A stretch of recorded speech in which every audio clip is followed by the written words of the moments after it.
On ne joue pas au poker.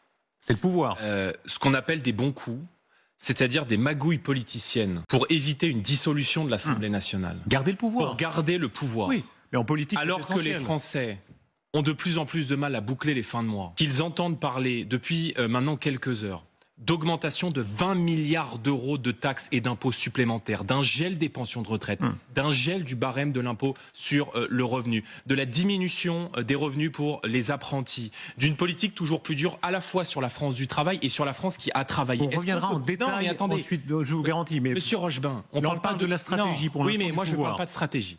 Parce que derrière la stratégie, il va y avoir des conséquences concrètes pour la vie des Français. Donc la réalité, c'est que nous sommes confrontés à des gens qui sont au pouvoir et qui baladent les Français depuis des mois, voire des années. Quand Madame Borne impose la réforme des retraites, envers et contre tout, au prix d'innombrables souffrances, de mobilisation sociale dans le pays, qu'on nous explique que si cette réforme n'est pas votée, le pays va à la faillite, eh bien, le jour où leur poste est menacé, où la dissolution guette, où le peuple français peut potentiellement revenir aux urnes pour se choisir une autre majorité, ce qui apparaissait comme primordial, imposé de force contre les Français, devient subitement quelque chose de secondaire quand on veut garder ses postes. Donc je vais vous dire, moi je suis écœuré. Je suis écœuré par ce spectacle que donnent les gens qui nous dirigent depuis des années. Les Français sont écœurés. Et moi je veux dire ce message d'optimisme aux Français. Nous allons continuer à nous battre parce que ce qu'ils ont contribué à faire ce soir, tous ensemble, républicains, Parti socialiste, macroniste, c'est de gagner du temps. Jordan Bardella, tout se recompose. On reviendra à beaucoup d'éléments que vous avez dit, y compris avec Amélie Carrouer tout à l'heure, mais tout se recompose. Chacun, là, ce soir, doit commencer à dévoiler son jeu, choisir ses alliances, avec participation, sans participation, avec programme. Beaucoup de choses se posent. D'abord sur les LR. Madame Le Pen a cette formule terrible, elle dit au moins les PS se sont vendus, les LR se sont donnés. C'est assez juste. Comment est-ce que vous expliquez que les LR fassent ce qu'ils font, de votre point de vue? Parce que les LR ont peur de la dissolution. Et que si les Républicains retournent aux urnes, alors une grande partie d'entre eux, compte tenu du fait que depuis que M. Retailleau est entré au gouvernement encore plus qu'avant, se sont fondus, dilués dans le macronisme, eh bien ils perdraient leur poste. Par conséquent, jusqu'à présent, les Républicains se sont alliés au macronisme. Depuis 2017, ils ont fourni à Emmanuel Macron ses premiers ministres, bon nombre de ses ministres, et les figures du proue du macronisme. Aujourd'hui, ils se sont fondus dans le socialisme.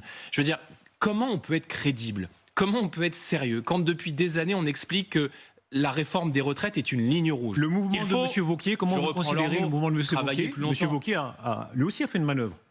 Ah, je pense que c'est du suicide politique. Et je vais vous dire, moi je veux parler ce soir aux militants, aux cadres, aux sympathisants et aux électeurs des Républicains. Je veux avoir une pensée pour eux parce que ils doivent avoir le sentiment d'être trahis ce soir.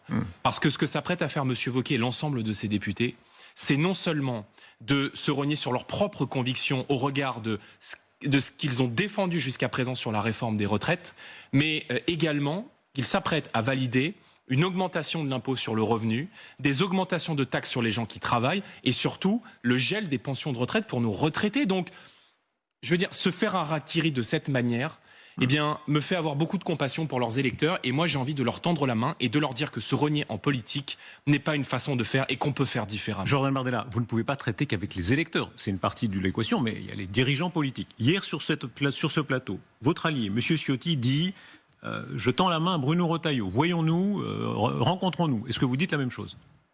Mais M. Retailleau... vous ne répondez pas.